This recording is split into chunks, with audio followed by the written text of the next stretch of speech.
hear a number of different recordings, and you will have to answer questions on what you hear. There will be time for you to read the instructions and questions, and you will have a chance to check your work. All the recordings will be played once only. The test is in 4 sections. Write all your answers in the listening question booklet. At the end of the test, you will be given 10 minutes to transfer your answers to an answer sheet. Now turn to section 1 on page 2 of your question booklet.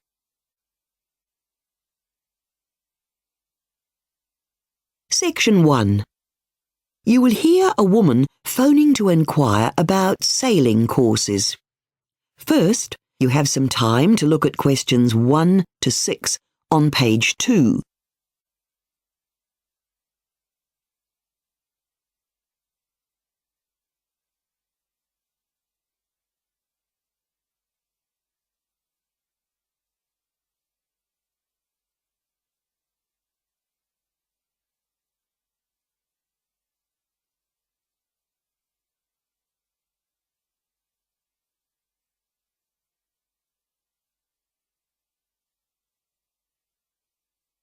You will see that there is an example that has been done for you. On this occasion only, the conversation relating to this will be played first. Hello? Oh, good morning. I'm calling on behalf of my 13-year-old son, Jacob. He's interested in learning to sail. Great. Well, we have what we call a taster day on the 22nd of June. I'm not sure he can make it, but we'll see. The taster day is on the 22nd of June, so 22nd June has been written in the space. Now we shall begin. You should answer the questions as you listen, because you will not hear the recording a second time. Listen carefully and answer questions 1 to 6. Hello? Oh, good morning. I'm calling on behalf of my 13-year-old son, Jacob. He's interested in learning to sail. Great. Well, we have what we call a taster day on the 22nd of June. I'm not sure he can make it, but we'll see. Jacob's really interested, though. So can you tell me about the courses? OK. We have 2 types of courses for children under 16, 2-day and 5-day. Could you explain the difference?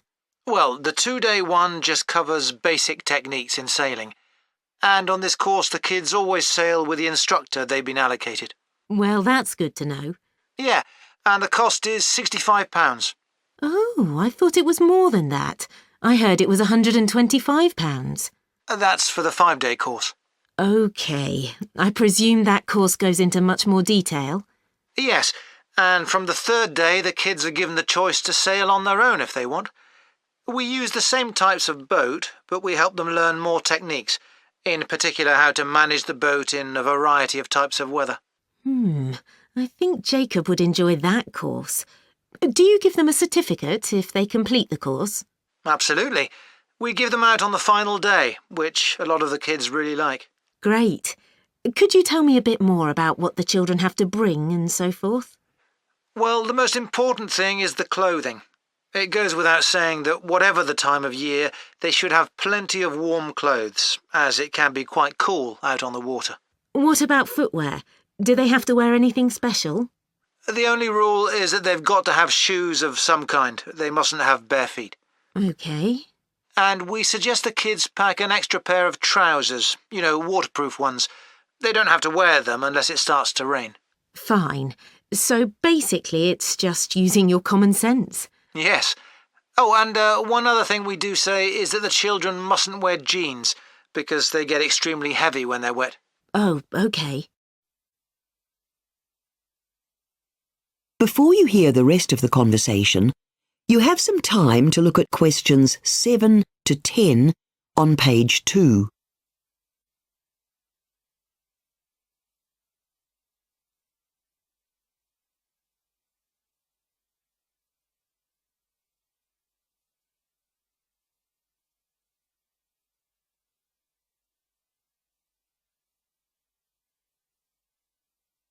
Now listen and answer questions 7 to 10. One thing I forgot to ask is whether it's possible to get a meal anywhere. I'm afraid not. But we do have a shop called the Marina Stores where he can get a snack. OK. And before I forget, when I drop Jacob off, where can I park? Good question. There's spaces near the entrance, but you have to pay for them. But there's no charge for the car park just by the bridge. Do you know it? Oh, yes, I know where you mean. Now, we do need you to fill in a registration form. You should send that in a couple of weeks before the course starts. The form is on the website, but we ask you to print it off and add your signature. Yes, of course. What sort of information do you need? About your child's swimming ability, any special requirements and so on. Will you need to know who his doctor is? Yes. We've just recently changed surgeries, so I'll make a note to get that. And one more thing. There's a separate form on the website, which is optional, that asks whether you're willing for photographs to be taken during the course. Yes, of course, no problem. Great. So, I'll send you... That is the end of section 1. You now have half a minute to check your answers.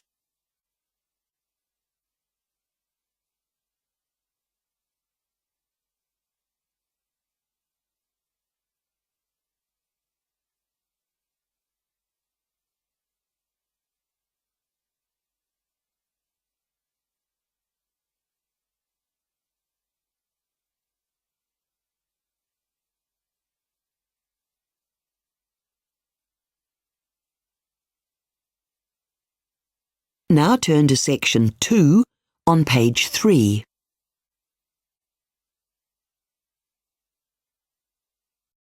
Part 2. You will hear part of a radio travel program about a tourist resort called Stanley Island. First, you have some time to look at questions 11 to 15.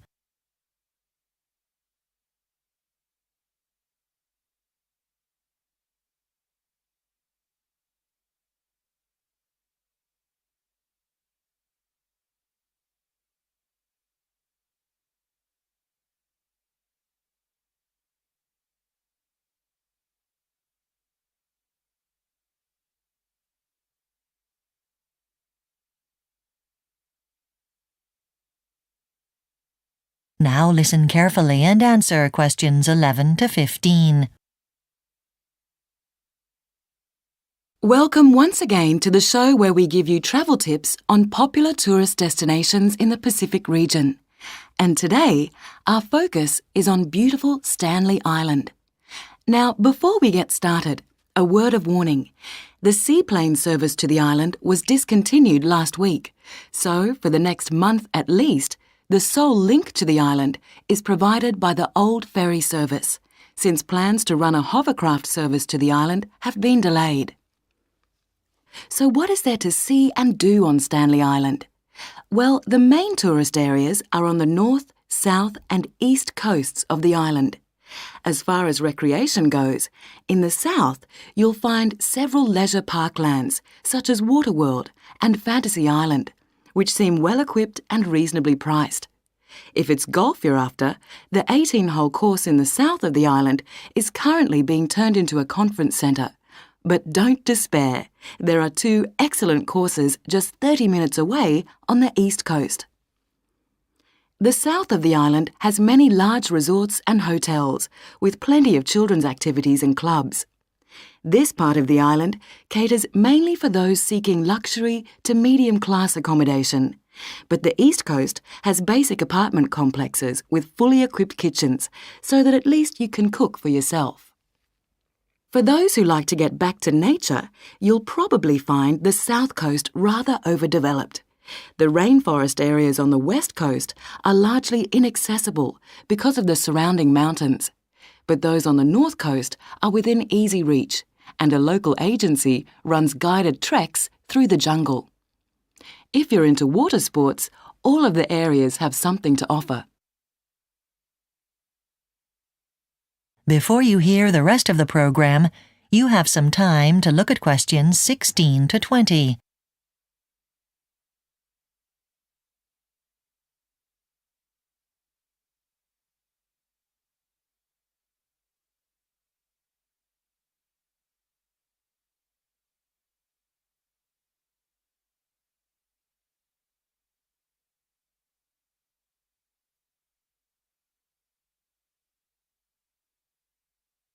Now listen and answer questions 16 to 20. Now, here are a few bits of advice for those visiting the island for the first time to make your stay safer and more enjoyable. The island is generally safe, but it's as well to take a few precautions. If you're on any medication, bring this with you. It may not be available on the island. And it's also a good idea for everyone to pack some insect spray in their luggage. If you're thinking of going into the more mountainous region in the west of the island, let someone know where you're going. And remember, the reception for your mobile phone may be unreliable, so don't depend on that. Take your own water. Don't drink out of rivers. You're likely to come across lots of monkeys. They're cute, but watch out, as they can bite. Finally, when you're back in the more inhabited areas, take a break from steak and do try the local seafood. It's fresh and very good value. That is the end of Part 2. You now have 45 seconds to check your answers to Part 2.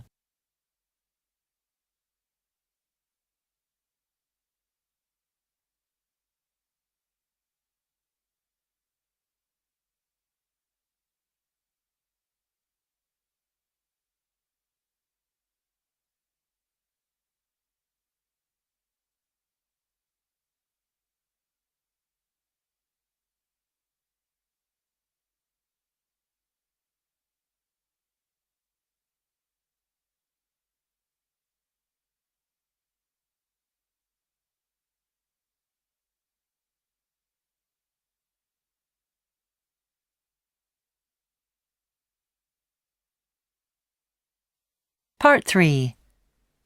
You will hear a business student called Laura talking to her tutor about some research she is planning to do on employee absence. First, you have some time to look at questions 21 to 24.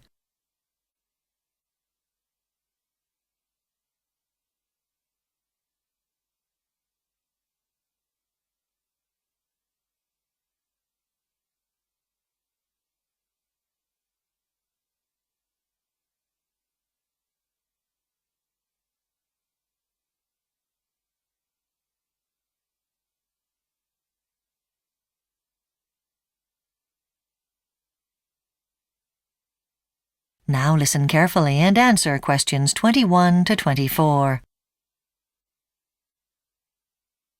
Hello, Laura. Have a seat. So, I understand you're planning to investigate absence from work for your research project. That's right. I'm going to base it on a local company called Burcock Engineering. Is there any particular reason why you've chosen Burcock?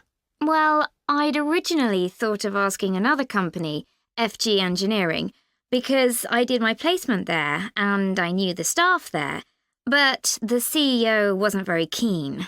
But she knows the managing director at Burcock, and she spoke to him, and then he got in touch with me. Apparently, absence is a major problem there, so he's quite interested in having it investigated.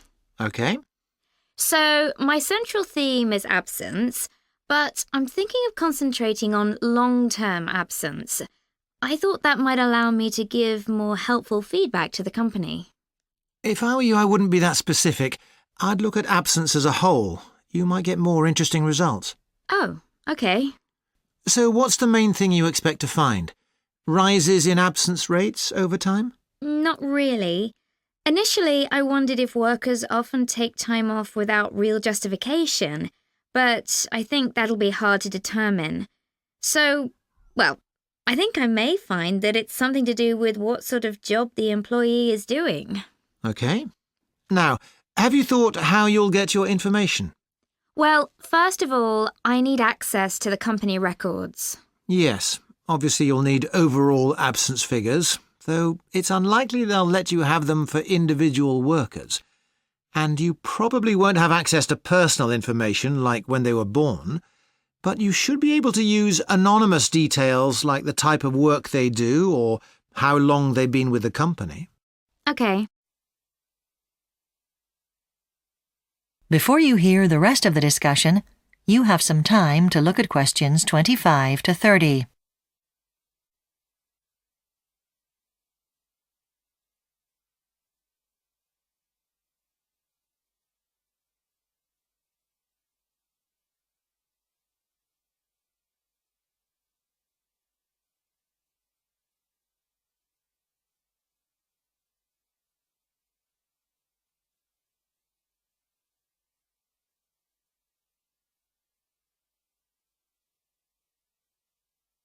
Now listen and answer questions 25 to 30. So let's think a bit more about your questionnaire. I know that it shouldn't be too long or people get bored. No, but if it's too short, you don't get enough information. The trick is to get the balance right. I think the questions should be closed questions too. I mean, where people choose an answer from a list. But then you miss the chance of getting unexpected information, so I'd include 1 or 2 open-ended questions too. Okay. And I won't ask for names or addresses or anything. No, it needs to be anonymous. And after you've drafted it, you need to give it to at least one person to check there aren't any problems. So you need to leave enough time for that and any revisions necessary. What about the covering letter that I'll send out with the questionnaire? I'll need to introduce myself and explain what the questionnaire is for, but what else should I include? I'd reassure people that the survey isn't going to be used to assess them personally. Otherwise, they might choose not to take part. Yes, I'll make that clear. And what about when they do it? Will they be allowed to use work time? That's really up to their manager, but you should say roughly how much time it'll take. Okay. So now you need to produce a schedule with dates. For example, when you'll send out the questionnaire. Yes, okay. Once I can arrange that date with the manager, I'll be able to fix the deadline for getting the completed questionnaires back. And I want to use the time in between to analyse the figures that HR is going to give me from their database, though they haven't said exactly when I'll get them. And you have to submit your assignment by the end of June. Actually, I have to get it finished by the 2nd because I've arranged a work placement after that. OK? So our next meeting is 2 weeks today. Is that still okay? Yes, and in the meantime, I'll send you an email. That is the end of Part 3. You now have 30 seconds to check your answers to Part 3.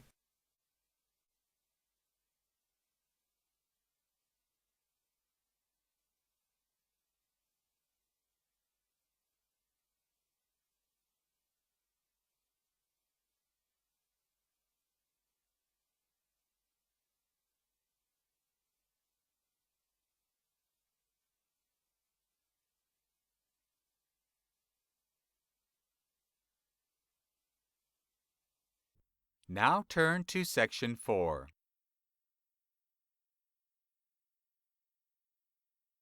Section 4.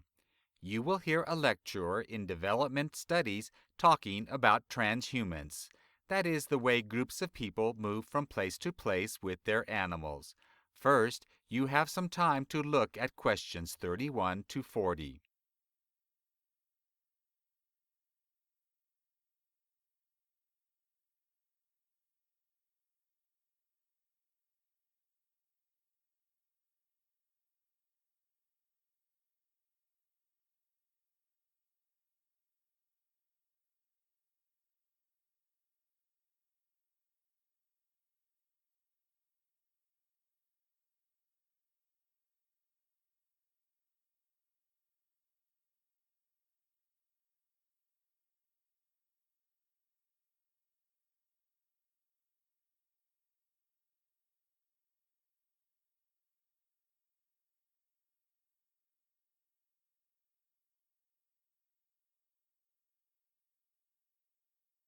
Now listen carefully and answer questions 31 to 40.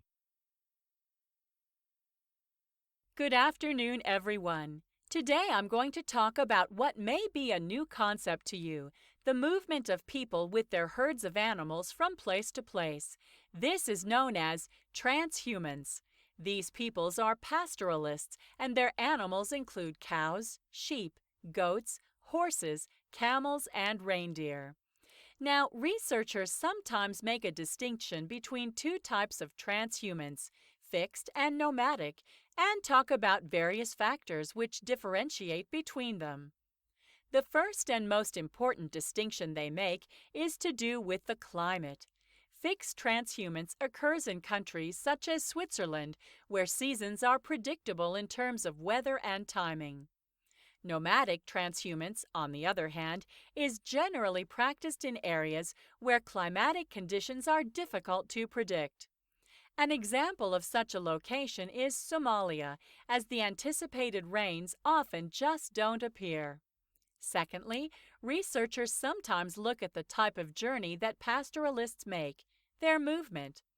For fixed transhumance, the pattern is sometimes known as vertical because it typically consists of a journey from lower ground in the winter season to higher ground in the summer, and vice versa.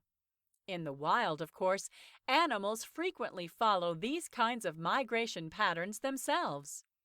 Nomadic transhumance generally takes place over a longer distance, and it's far more complex. The actual pattern varies from year to year, and it's determined primarily by the animal's needs for grass and also for water. Another distinction is sometimes made in terms of homes. In the case of fixed transhumance, the group will typically have permanent homes in the valley and a shelter which is semi-permanent in the mountains, such as a cabin, to offer some protection from the weather. In nomadic transhumance, however, the pastoralists always live in temporary shelters, which are transported by their livestock from place to place, and are usually light and portable. In northern Kenya, for example, the Gabra pastoralist carries the frame of his home on his camel and then covers it with branches when he stops for the night. A fourth factor often mentioned is the number of people taking part. In the case of fixed transhumance, only the people who actually look after the herds travel. These are normally the young ones because they can withstand adverse physical conditions more easily.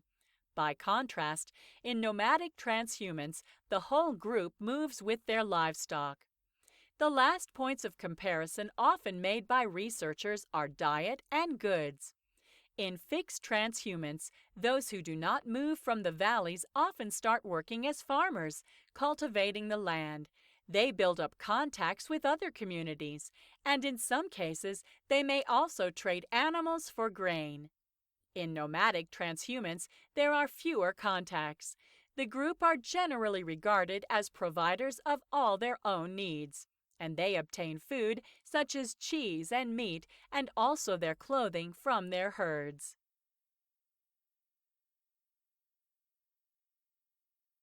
Another example is found in Algeria in North Africa.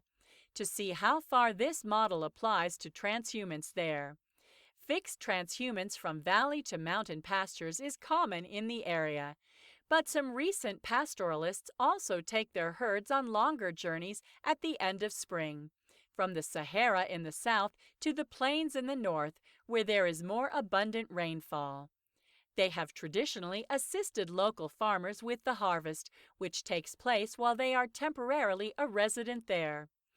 We have to decide whether their move would fall within the category of fixed or nomadic transhumance.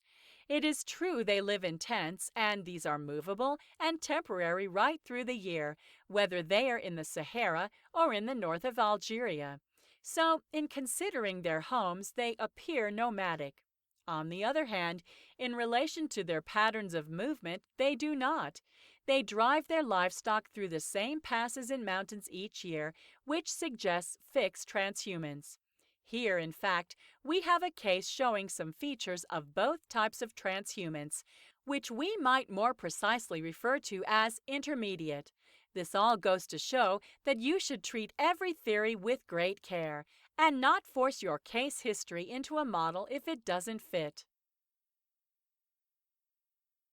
That is the end of Section 4.